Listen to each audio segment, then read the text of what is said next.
Yeah, Bang Bang Roll. This is crazy. Years ago, yeah, I used to work in a wine bar called Crispin's. Anybody know it? Crispin's Wine Bar, Ealing. I've told this a little bit before, but there's a little bit more to it today. It's a bit different, yeah. I used to work in a wine bar called Crispin's Wine Bar, yeah. It's in Ealing, Broadway, and it was just opened. The guy I knew was a guy called Ken Edwards, yeah. It was a new thing, wine, bottles, and he also had a cocktail bar. But as a wine bar, it just really started, and it was very popular for people like yuppies, yeah. And they would buy a bottle of wine and sit there all night long just talking and just not spending a lot of money. So Ken Edwards heard about me as a young kid, but as a bouncer, you know. So he got hold of me through someone else, through a guy called Tony Williams, my mate's brother, Danny Williams, his brother Tony. And he come to me and he asked me would I like to do a job working as a bouncer in Crispin's Wine Bar. He said it's not a lot of trouble. He said, but what I really want is the people in the wine bar at the minute are spending no money. They're not spending a penny. They might buy a bottle of wine and that's it for the night. So he says, I really want them people out of it, out of the wine bar. And I want people like yourself, people that you know, to come in and spend money. I said, that's no problem. So anyway, it started off, I started getting rid of the people. More of my own people started getting in because they knew me and come from Acton and Ealing and all around in Chiswick and come to the wine bar. So it was getting very popular. I was getting good wages. I was just on the door by myself, and sometimes with Tony, but by myself more than not in the VIP thing upstairs. Good nights. You had the free cocktail bar with the free measures, just tipped it in. But you had it very clever. You had a big ice machine in there. That's why I got the idea about ice years ago. That's another story.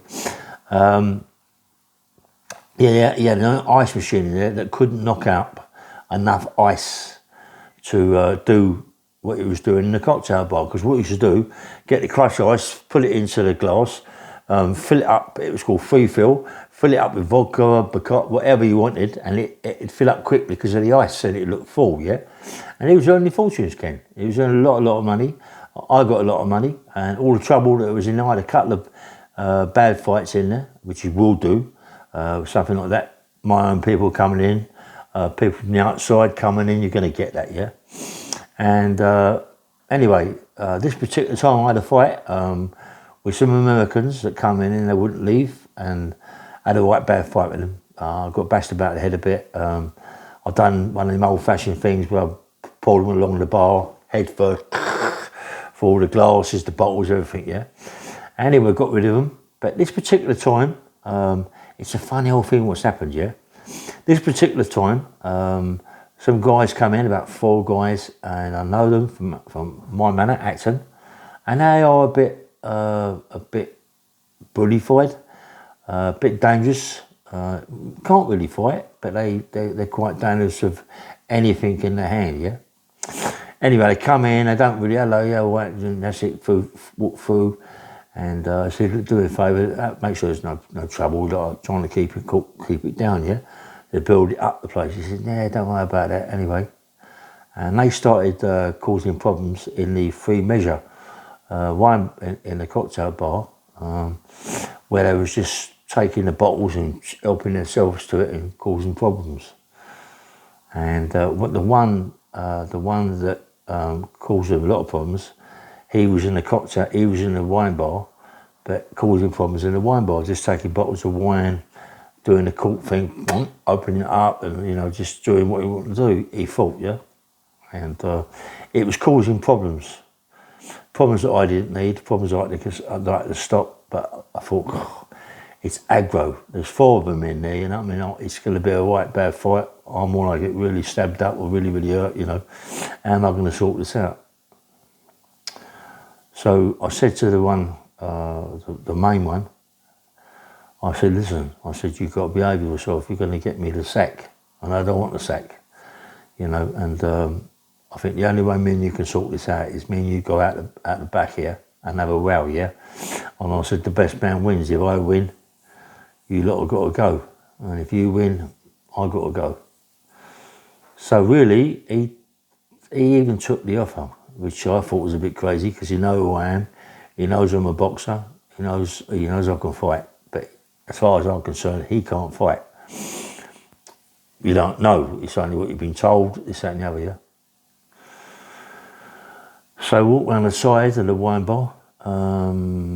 I get to there's a door there. As he sort of gets to this door, and I got like that, sort of like to clump him, he puts his hands up there like this. As he puts his hands up, I hit him so hard, I swear. I hit him so hard that he just collapsed in one big heap. I knocked him spark out, but I had to give him a few more digs, picked his up and crash, gave him a few more digs, and he was gone, mate. He was completely in a bad way, in a bad mess. So I walked back into the wine bar. They was in the cocktail bar. I walked into the cocktail bar. I said, do yourself a favour, get what you got to get and get out. I said, your man's round the corner in the alleyway, smash the pieces. Do yourself a favour and get out before you go. You've got to be smashed to pieces. And the arseholes went, because the main person, he copped it. You would have thought they'd have maybe said, you know, but they didn't. The arseholes fell right out. They went. I also worked in the place around the corner, another club. I mean, Ken Edwards owned a club downstairs. I sometimes go there, but you know, it was just a nice soup club and all that. There was not a lot of problems there, but I had to go there after Crispins usually sometimes. And this particular day, one day that I didn't want to go. I thought, nah, I've had enough now. I'm going to go home, yeah. And I also worked in Lucky's as well. Sometimes I finished Crispins, go around Lucky's and work there for a couple of hours. And this time I didn't do it either. And I thought, yeah, I'm just going to go home. So I was around my mum's house at that time. And I walked to Ealing Common. I used to go walk across the Common, round the back way, come out by Acton Town Station, that way up the hill to my mum's house, yeah, which is a lot easier. Even sometimes get a 207 bus, but no, at that time of night it was a waste of time, but I'd rather walk it, yeah. So this particular time I walked, I'm walking along by Ealing Common, and something just happened. I don't know, it was something, a noise, something unusual. I turned around, it was a car coming down the road, but very, very slow. And I noticed that something was sticking out the window, and it was a gun. It was a shotgun, yeah. And I fucking hell, I ran and I dived under this sort of like on the side of the pavement, side of the car. But as I did, bang, it went, and it blew my right leg. As I come over, my left leg must have gone down. It blew my right leg, and I got about 4 big holes in my leg, my right leg, yeah. And it's all got lots of veins now, and it's bad. So I get a lot of problems with my right leg now, yeah. And you know, anyway, so because of the adrenaline in your body, you know, I'm lucky that it didn't paralyse me completely, because they had to come out and give it me, yeah. But I run across the common, and where I run across the common, you can't drive on there because it goes down to a big dip where I was running there, unless I go right round. I'm running across the common, my legs, the adrenaline is pumping so much into my legs, numb, yeah, but it's not stopping me from running, yeah. But I'm running, my legs is just my right leg's getting number, and you know, I kept running, going through the common, going through the back alley, back streets, back roads, watching out for them all the time, diving in gardens, if I hear a car, down, up again, running. And the worst part of it was diving in the gardens, yeah, waiting for the car to come down, because it's something that the adrenaline, something would happen, your leg would go more numb, yeah, more numb, and it'd be hard to run. And anyway, it wasn't really bleeding as such. It was bleeding, but it wasn't really gushing out blood, yeah. It was more internal. You know, it was, and anyway, I eventually got to Acton Town Station, went up the hill towards my house, and every car I see, I'd dive, I'd do something, I'd run, hide, do something just in case. Yeah. I eventually got to my mum's house, and my mum's, as I've got my mum up, she's asleep, come down the stairs, looked at my leg. I went, oh my God, you know, she's trying to pull these fucking things out of me leg, and she bandaged my leg up and put TCP. All mums thought TCP would kill anything, you know. TCP, and what was the other one? There was another one that would kill it as well, CCP, and another one, it would kill anything, you know. Vic Vapor Rub, that would be another one that would kill everything, you know what I mean? But I didn't want Vic Vapor Rub anywhere near my leg. But TCP, Vic Vapor Rub, that would kill anything. Rub your chest, rub your nose, you got a cold, that would kill anything, mums, you know what I mean? Yes, you've got to put this on, mate. Anyway, so my mum sort of bandaged my leg up, and about 2 o'clock in the morning, mate, I couldn't stand the pain. The pain was too much, yeah. You know, I had to call 999, my mum, an ambulance come to my house. I said, look, I don't really want the police involved in this. I was shot when I got to the hospital. Ambulance, I was shot in my leg. I don't know who it was. Someone shot me out of the blue. I work in a wine bar as a bouncer. Someone must have got me, bomb. Anyway, they eventually did call the police. It's a police matter, isn't it? They can let it go. They gave me all penicillin injections, cleaned it really up for me because it was really deep, yeah. Cleaned it up for me, and police came and I said, look, I work in a wine bar. I said, and you know, I said, I must have had a bit of a problem with someone. I said, someone's got to help me or someone else. I've done quite a lot of bit of damage in my life and someone shot me. I don't know who it is. And, you know, what can we do? So he just let it go. He just swallowed it. Says, well, you know, just let it go. Anyway, and then I started looking for these people. You know, I couldn't really find them as such, yeah. And just something really happened to me, and I got put away in prison. And this is 1974, and a lot happened. I went to Albany, and whilst I was in Albany, I bumped into the guy. It's mad. I bumped into the guy that shot me. I knew it was him. I knew it can't be no one else. I never see him do it, but it can't be no one else. And me and him was always loggerheads, but he become a bit of a pal with me as well, believe it or not, you know what I mean? It's madness. And then I moved, a lot happened to me, and I moved to Chelmsford Prison. And as I moved to Chelmsford Prison, I met the same guy in Chelmsford Prison. And it's mad, it's like, was it him? Was it him that shot me? I don't know, you know, I don't know, you know, I always thought it was. Anyway, when I come out, I've seen the guy quite a lot, you know, pals, dangerous guy, he was a dangerous guy, but anyway, and that was it, you know, and then one day I put him on my phone about another matter, me in Chelmsford Prison with him, and met him, and he's my pal, and he saved my life, and this, that, and the other. And I put his name up on my channel, and all of a sudden someone else told me that he was a supergrass, and I thought to myself, nah, ain't the same, ain't the same geezer. I didn't even know, you know. I said, no, it can't be him, it ain't him. And now I think that, no, there's no way that it can be him that shot me. It must have been someone else. And, you know, and you think, who could it be? You know what I mean? Who could it have been that's done that to me? Do you know what I mean? Or why? And since that happened, I could never work out who it was. And people shot my dogs in Kingston and all that sort of thing. So anyway, and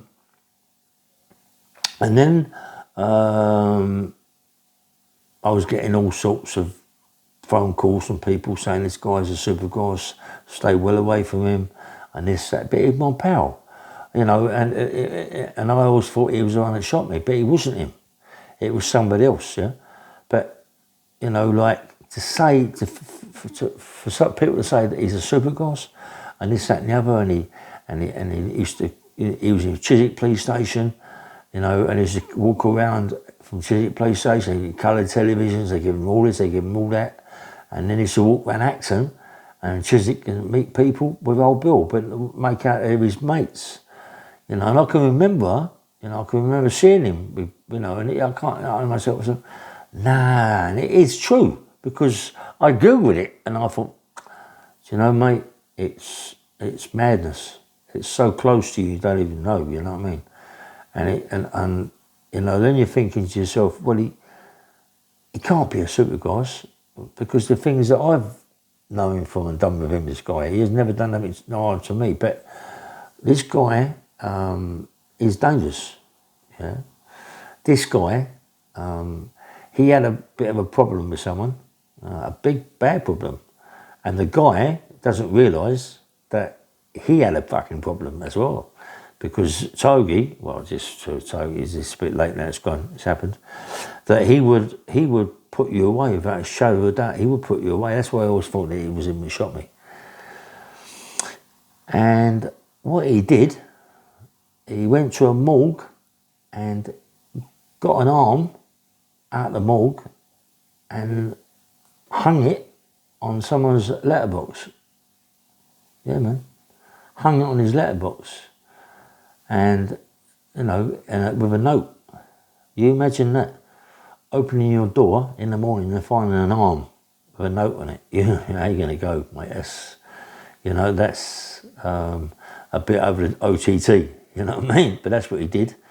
Very dangerous guy, mate. But me and him was right pals in prison. It doesn't matter. It's not him. It couldn't have been him.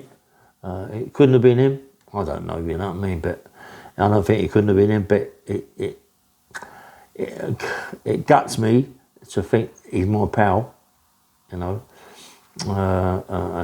he became. A guy called Teddy Peacock. Yeah, it's Teddy Peacock. Got guy, blonde hair, nice fella, Teddy Peacock. Told a row with a woman, and a guy called Dave Bradford's got involved, and then Teddy Peacock got involved because he didn't like the way he talked to Dave, and they had a row, and then Teddy Peacock cut it from here, round to here with a Stanley knife, and it was about half an inch wide. And Toga went to hospital one day, and then come out the next day. Sewed it up, but anyway, but it made a big wide scar on his face. It just, it just makes me cringe to think that he became a superboss. And anyway, and I always thought that he was the man that shot me. Seriously, I always thought that he was a man that always, no matter how much me and him were in powers in prison, in Albany and in Chelmsford and everywhere, yeah. We've done a lot of things together. I mean, we've had good times together and all that, but I don't think at that time that he was a superboss at that time. I think he was just a normal guy, and it was a later thing that he'd become a superboss. Or was it? I don't know. You know what I mean? It's just one of them things that happens in your life. And I've had a few people on my phone, on my podcast, you text me and say, "Listen, what you didn't know?" No, I didn't know. That's the worst of it. I didn't know. People say, "Well, you must have known." No, I didn't know. Perhaps it's because I've been in prison my life, or in and out my life. You don't get to. I don't know. And it's crazy. I didn't know. Anyway, this is Bang Bang Rail. Please, I don't know how to end this really, but it's a shame. It's a shame that someone like that could turn like that, yeah. Because believe it or not, mate, in prison he was a different kettle of fish, mate. In prison he was proper, mate. Just gutted the way it went. Anyway, it's Bang Bang Rail, isn't it? It's Bang Bang Rail. Just please press the like button and subscribe, and Gutted, really, that it ended like that, you know what I mean? But that's how life is. Anyway, take care, have a nice day, yeah? Bye-bye. Or evening, yeah? Bye.